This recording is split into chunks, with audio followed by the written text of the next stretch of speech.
അമേരിക്കയുടെ വഴിയെ ബ്രിട്ടനും നീങ്ങുകയാണോ എന്നൊരു സംശയം നമുക്കുണ്ട്. കാരണം ബ്രിട്ടനിൽ നിന്നുള്ള ഒരു ഇന്ത്യക്കാരനെ നാടുകടത്തിയിരിക്കുകയാണ്. അനധികൃതമായി ബ്രിട്ടനിൽ കടന്നു കയറിയെന്നാണ് ആരോപണം.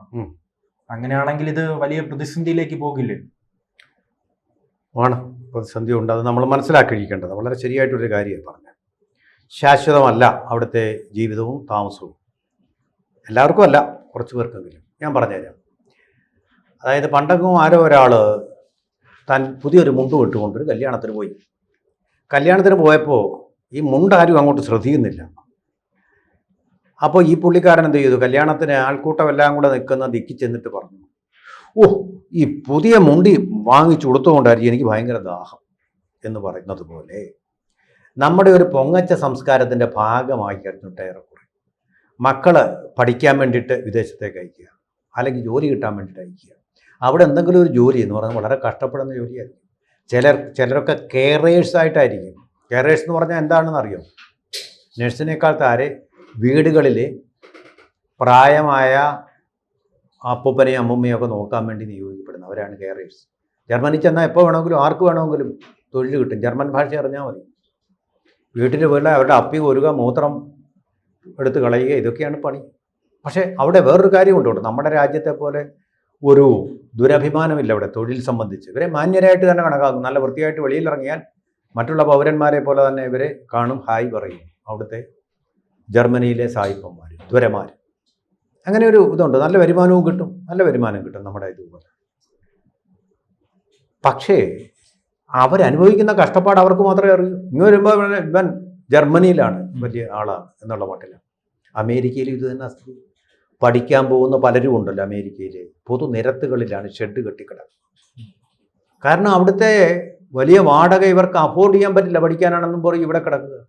എന്തെങ്കിലും ജോലി ചെയ്ത് അത് ചായക്കടയിൽ പോയി ചായ അടിക്കുന്ന അല്ലെങ്കിൽ പാത്രം കഴിയുന്ന ജോലിയായിരിക്കും. നല്ല ശമ്പളം കിട്ടും. ആ ശമ്പളം കൊണ്ട് മാത്രമേ ഫീസ് കൊടുക്കാൻ പറ്റുമോ? അവിടെ ഒരു തൊഴിൽ കിട്ടാതെ നിങ്ങൾക്ക് പഠിക്കാൻ പറ്റില്ല. തൊഴിലും ഇതും കൂടെ ഒരുമിച്ച് കൊണ്ടുപോകണം. കുറഞ്ഞ കൂലിക്കുള്ള ധാരാളം പണികൾ കിട്ടും.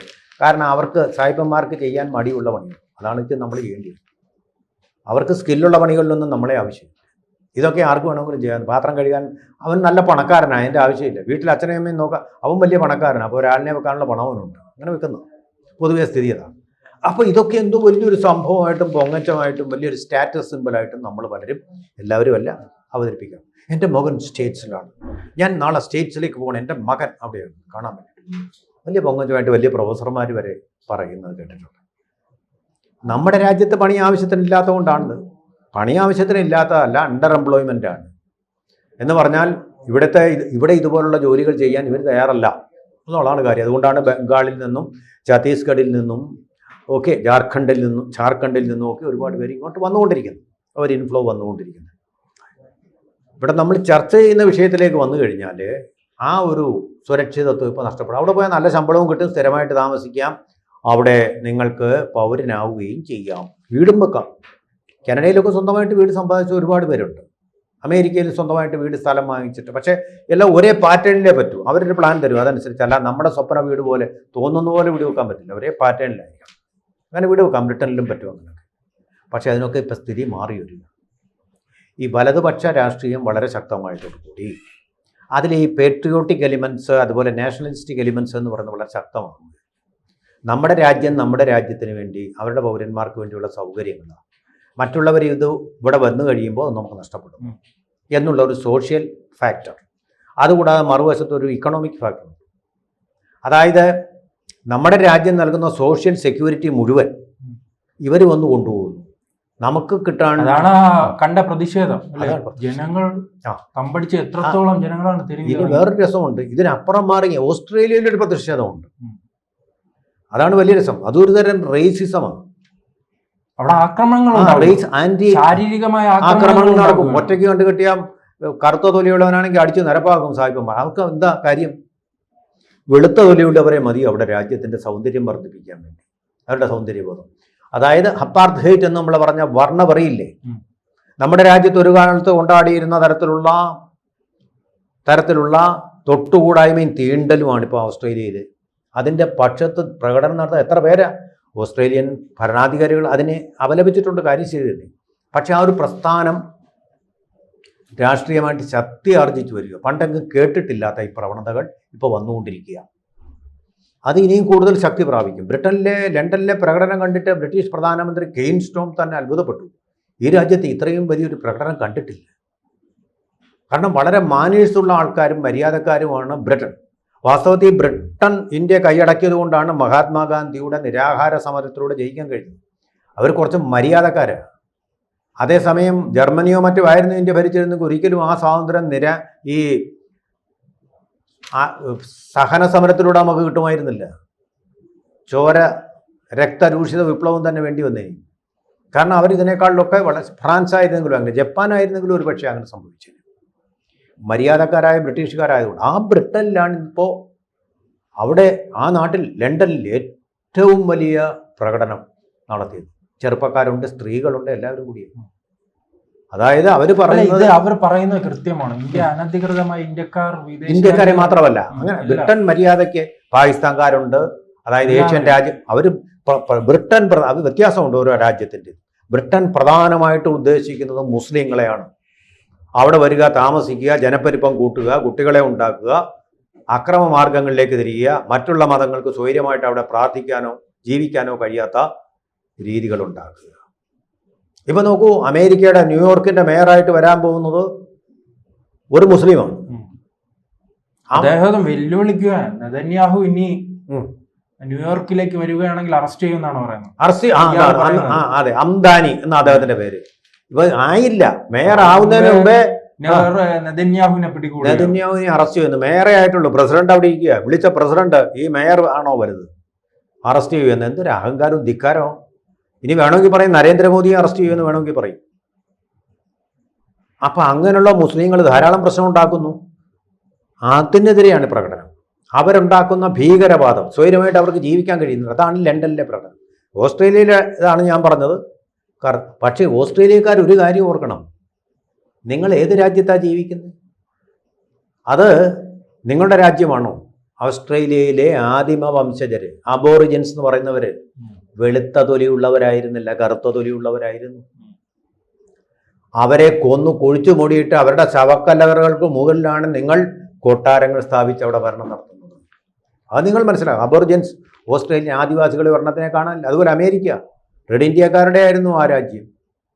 അവരെ കൊന്നു കുഴിച്ചു മൂടിയിട്ട് അതിൻ്റെ മുകളിലാണ് ഈ സായിപ്പന്മാർ വന്നത്, ബ്രിട്ടനിൽ നിന്ന് വന്നത്. അത് മെക്സിക്കോ, സ്പെയിൻ, സ്പെയിൻ പിടിച്ചടക്കുകയാണ് മെക്സിക്കോ. അതുപോലെ അവിടുത്തെ ലാറ്റിൻ അമേരിക്കയിലെ പല രാജ്യങ്ങളും സ്പെയിൻ കീഴടക്കി അവിടുത്തെ വംശങ്ങൾ, ഇൻക എന്നൊക്കെ, മയോ എന്ന് പറയുന്ന പഴയ സംസ്കാരത്തിലുള്ള ആൾക്കാരെ എല്ലാം പുറത്താക്കി കൊന്നു കുഴിച്ചു മൂടി അതിൻ്റെ പുറത്താണ് അവർ സായിപ്പന്മാർ വന്ന് കുടിയേറിയത്. ഇന്ത്യ മാത്രമേ ഉള്ളൂ അതിൻ്റെ സംസ്കാരം നഷ്ടപ്പെടാതെ ഹിന്ദുത്വം എന്ന് പറയുന്നതിൻ്റെ വിശാല സംസ്കാരം കാത്തു സൂക്ഷിച്ചു പോന്നിട്ടുള്ളത്. അതും കൂടെ നമ്മൾ വായിച്ചറിയണം. അപ്പോൾ ഈ മുസ്ലിങ്ങൾ കാണിക്കുന്ന ആക്രമണങ്ങൾ കൊണ്ട് ബ്രിട്ടനിൽ നിന്ന് പുറത്തു പോകാനിടയാവുന്നു. അമേരിക്കയിൽ ഈ വർണ്ണവറി നേരത്തെ കുറച്ചൊക്കെ ഉണ്ട്, പക്ഷേ ഇപ്പോൾ ആഴത്തിലുള്ളതായി. അമേരിക്ക ഫസ്റ്റ് എന്ന് പറയുന്ന മുദ്രാവാക്യവുമായി ചേർന്ന് പോകുന്ന തരത്തിലുള്ള ഒന്നായിട്ട് ഫാർ റൈറ്റിസ്റ്റ്. ഈയിടെ ഒരു കൊലപാതകം നടന്നല്ലോ. ആ കൊലപാതകം നടത്തിയത് ഒരു ഇന്ത്യക്കാരൻ വിരുദ്ധനായിരുന്നു, കൊല ചെയ്യപ്പെട്ടത് ഒരു ഇന്ത്യ വിരുദ്ധനായിരുന്നു. രണ്ടുപേരും റൈറ്റിസ്റ്റ് ആയിട്ടുള്ള ആൾക്കാരാണ്. അപ്പോൾ അങ്ങനൊരു സിറ്റുവേഷനാണ് ഗ്ലോബൽ ജിയോ പൊളിറ്റിക്കലായിട്ട് ഉയർന്നു വരുന്നത്. അതുകൊണ്ട് അമേരിക്കയിലേക്ക് പോകുക എന്നുള്ള സ്വപ്നം വേണ്ട. 2047 ഇന്ത്യ തന്നെ ഒരു അമേരിക്ക ആയിക്കൊള്ളും. അതുവരെ കാത്തിരിക്കാനുള്ള ക്ഷമ ഉണ്ടാവണം. അതുപോലെ തന്നെ അതിനുവേണ്ട തൊഴിലിടങ്ങൾ, ഇപ്പോൾ UAE പോലുള്ള ഗൾഫ് രാജ്യങ്ങളിൽ ഒരു പ്രശ്നവുമില്ല. അവർ വളരെ സൗഹാർദ്ദത്തിൽ കഴിഞ്ഞുകൂടുന്നു. അവർ പുറത്താക്കിക്കൊണ്ടിരിക്കുന്ന പാകിസ്ഥാൻകാരെയാണ്. കാരണം എന്താ? അച്ചടക്കമില്ലാതെ ബഹളങ്ങൾ ഉണ്ടാക്കുന്നു, വർഗീയത പടർത്തുന്നു എന്ന് പറഞ്ഞിട്ട്. ഇന്ത്യക്കാരെ അവർ ബഹുമാനിക്കുന്നു, സ്നേഹിക്കും. ഇപ്പോൾ പണ്ടങ്ങനെയില്ലായിരുന്നു. ഇപ്പോൾ ഇന്ത്യയോടുള്ള ബഹുമാനം കാരണം അവരുടെ സാമ്പത്തിക താല്പര്യങ്ങളാണ്. ഇന്ത്യ ഒരു സമ്പന്ന രാജ്യമായി മാറിക്കൊണ്ടിരിക്കുന്നതുകൊണ്ടും ലോകത്തിലെ 3ാം നമ്പർ ഇക്കണോമിക് പവറായി മാറുന്നതുകൊണ്ടും അവർക്ക് ബഹുമാനമുണ്ട്. അവരുടേത് സാമ്പത്തിക താല്പര്യമോ മത താല്പര്യമല്ല. അപ്പം അതുകൊണ്ട് അവിടെ ഇപ്പോൾ തൽക്കാലം ഒരു ഭീഷണിയില്ല. സിംഗപ്പൂർ ഭീഷണിയില്ല. മലേഷ്യയിലെ കാര്യം നമുക്കറിയാൻ വയ്യ, അവിടെയും വർഗീയതയുടെ അംശങ്ങളുണ്ട്.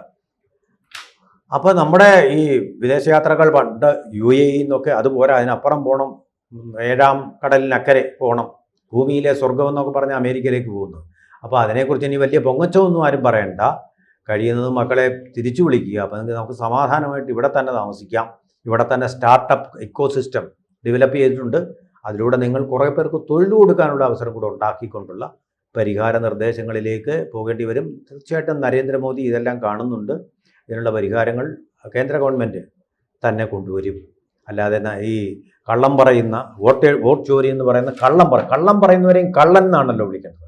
അങ്ങനെ നമ്പർ 1 കള്ളനായിട്ടുള്ള രാഹുൽ ഗാന്ധിയെ പോലെ ഈ കാര്യങ്ങളൊന്നും ശ്രദ്ധിക്കാതെ തനിക്ക് പ്രധാനമന്ത്രി കസേര വേണമെന്നുള്ള ഏക സത്യസന്ധർക്കിടയിൽ കള്ളന്മാരും ആവശ്യമാണല്ലോ. കള്ളന്മാർ അതെങ്കിലേ സത്യത്തിന് തിളക്കം ഉണ്ടാവുക.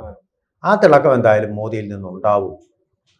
അവസരത്തിനൊത്ത് അദ്ദേഹം ഉയർന്നുകൊണ്ട് ഇന്ത്യക്കാരുടെ രക്ഷകനായിട്ട് തന്നെയാണ് അദ്ദേഹം ഇപ്പോൾ ഉള്ളത്. ആ രക്ഷകനായിട്ട് തന്നെ അദ്ദേഹം തുടരുക തന്നെ ചെയ്യും. തുടരേണ്ടത് ഇന്നത്തെ സാഹചര്യത്തിൽ, ആഗോള സാഹചര്യത്തിൽ വളരെ വളരെ അത്യന്താപേക്ഷിതം.